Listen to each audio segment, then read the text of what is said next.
सकती है। तो सर पहला सवाल आपसे ये है। हाँ सर बोलिए, कुछ बोलना चाहते हैं? नहीं नहीं, हम आप ही की सवाल को सुन रहे थे। पहला एनटीपीसी वाला जो था कि रिजल्ट में क्या हुआ था। हाँ सर। हाँ, तो देखिए, जैसे अगर हम आपसे कहें कि 20 लड़कों को बुलाना है, तो आप 20 हाँ अलग अलग लड़कों को ना बुलाएंगे कि 5 लड़के को हाँ 20, 5 लड़के को अगर आप 4 बार गिनिएगा तो 20 ऐसे ही हो जाएंगे। तो बस समस्या यही है।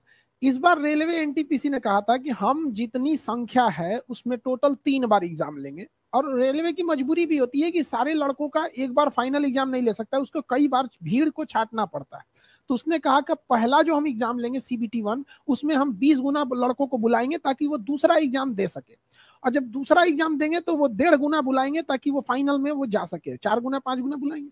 तो उन्होंने क्या किया कि पहला जो एग्जाम लिया CBT 1, उसमें कहा तो था कि हम 20 गुना बुलाएंगे, लेकिन एक ही लड़के का 4 बार 5 बार रिजल्ट है। किसी का ग्रेजुएशन लेवल में, किसी का स्टेशन मास्टर में, किसी का ट्रेवलिंग अप्रेंटिस में है, कॉमर्शियल अप्रेंटिस में, तो एक लड़के का 4 4 बार रिजल्ट दिया गया। तो हुआ क्या है, एक्चुअली में ये 10 गुना ही रिजल्ट है, हर लड़के का लगभग लगभग 2 2 बार 3 3 बार है, इस वजह से ये 20 गुना दिख रहा है। तो लड़कों का कहना है ये कहाँ 20 गुना है ये। अच्छा ये बताइए सर कि जो ये एनटीपीसी में चार चार बार रिजल्ट दे दिया गया है एक ही बच्चे का, हम्म। क्या ये एक सोची समझी साजिश है कि बच्चे फिर इसके लिए लड़ाई करें, ट्विटर पे ट्रेंड कराएं, जैसा कि आप लोगों का भी वीडियो बहुत सारा वायरल हुआ है और जिसके वजह से ट्विटर पे ट्रेंड भी हुआ है और शायद सुनने में आ रहा है कि एनटीपीसी इसमें सुधार करेगा, तो इसकी क्या सच्चाई है सर? देखिए, एनटीपीसी को इसको सुधारना ही चाहिए और उसको सुधारना जरूरी भी है।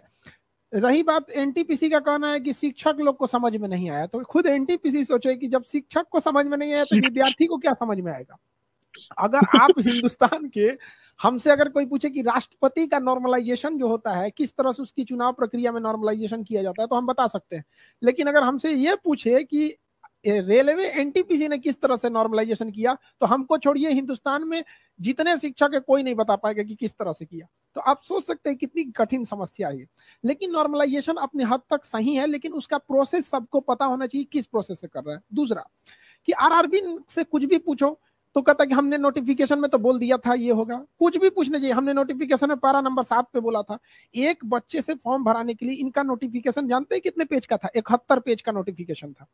सोचिए, 71 पेज का नोटिफिकेशन, लड़का बैठ के पढ़ेगा, उसके सामने एग्जाम फॉर्म जल्दी भरना होता है, वरना कभी ट्रैफिक भर जाएगा, डेट खत्म हो जाएगा ये। और अगर एनटीपीसी को, आरआरबी को ये कहना है कि नहीं हमने नोटिफिकेशन में ये कहा था, तो यही आरआरबी एनटीपीसी ने कहा था कि हम एग्जाम जून 2019 में ले लेंगे। तो कहाँ गया मतलब ये नोटिफिकेशन? ये 2022 आ रहा है, तो 2019 में बोल के 2021 में एग्जाम लिया गया, तो वहां नोटिफिकेशन नहीं याद आ रहा है।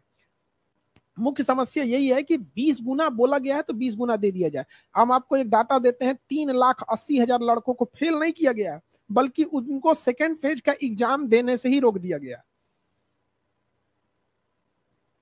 ये 93% जो कटअप गया है सर, 93%, हाँ, इस कटअप को थोड़ा कम होना चाहिए था कि नहीं सर? देखिए, ये कट ऑफ बढ़ना पहले से फिक्स था। जिस हिसाब से रेलवे ने इस पर मतलब क्या किया, नहीं होता है तो कुछ कुछ नए नए चीजों को सीखना। अब आपको अपने से एक बात सोचिए कि एक सिंगल एग्जाम लिए हैं, उस एग्जाम में रेलवे ने कहा कि ग्रेजुएशन वाला भी लड़का भरे और इंटरमीडिएट वाला भी लड़का भरे। आप बताइए फायदा किसको होगा? जेन्युइन है ग्रेजुएशन वालों को होगा। पूछने पर कि ये क्वेश्चन जो सिंगल क्वेश्चन लिए हैं ये किसके लेवल का था, ग्रेजुएशन लेवल का था कि इंटर लेवल का था? तो उनका कहना है कि इंटर लेवल का। अगर इंटर लेवल का है तो ग्रेजुएशन वाले को वैसे ही फायदा, और अगर ग्रेजुएशन लेवल का है तो इंटर वाला देगा कैसे? इसलिए जो कट ऑफ गया 93, वो केवल इंटरमीडिएट वाले लड़कों का गया है, ग्रेजुएशन वालों का नहीं गया है। उन लोग का 80 के राउंड फिगर में है, अलग अलग बोर्ड पे थोड़ा बहुत 2 4 नंबर आगे पीछे वेरी करता है। उनका 76, किसी का 78 इस टाइप का है। जो इंटर वाले हैं उनका कट ऑफ हाई गया है। तो क्यों कट ऑफ हाई गया है?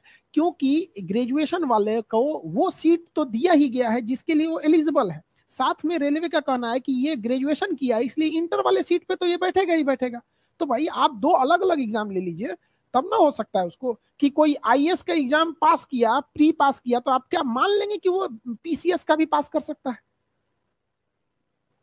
आपका मैंने वीडियो देखा सर, और आपका वीडियो देखने के बाद मैं रेल मंत्रालय के पास गया था, रेल भवन के पास, और वहां से वीडियो बनाया सर। आप उसमें बहुत गुस्से में लग रहे थे और बोल रहे थे सर कि अगर बच्चे नहीं उतरेंगे तो हम उतार देंगे, और दिल्ली का उतना क्षेत्रफल नहीं है जितने इस देश में युवा हैं। युवाओं के प्रति इतना प्रेम आपके दिल में कैसे आता है सर? या इसके लिए आपको तहे दिल से धन्यवाद। आखिरी में सिर्फ और सिर्फ एक मैसेज इस देश के युवाओं को दीजिए, जिससे वो इस देश में क्रांति लाएं, और पॉजिटिव क्रांति लाएं, ताकि अपना देश जो है ना वो महाशक्ति बन सके, विश्व गुरु बन सके। एक मैसेज सर युवाओं के लिए। देखिए कि हर युवाओं को क्या कहा जाए, तलवारों के साए में इतिहास हमारा बनता है, जिस ओर जवानी चलती है उस ओर जमाना चलता है। युवाओं को भी कहते हैं कि डिस्ट्रैक्शन से बचिए, निरंतरता से पढ़ते रहिए। पढ़ाई ही एक ऐसा चीज है जो आपको अभी भी आपके हाथ में आपका फ्यूचर का हथियार है। अगर आपके पास शिक्षा आया तो हर चीज को आप लड़ के ले सकते हैं, और पढ़ाई के प्रति अगर आप पीछे हटेंगे तो आपको कोई साथ नहीं देगा। रही बात आप लोग की समस्याओं में, तो हम अपने आखिरी सांस तक डटे रहेंगे, आप लोग के साथ खड़े रहेंगे, युवाओं के साथ। और मनीष जी, आपको भी बहुत, आपका भी धन्यवाद जो आप ऐसे चीजों को उठाते हैं।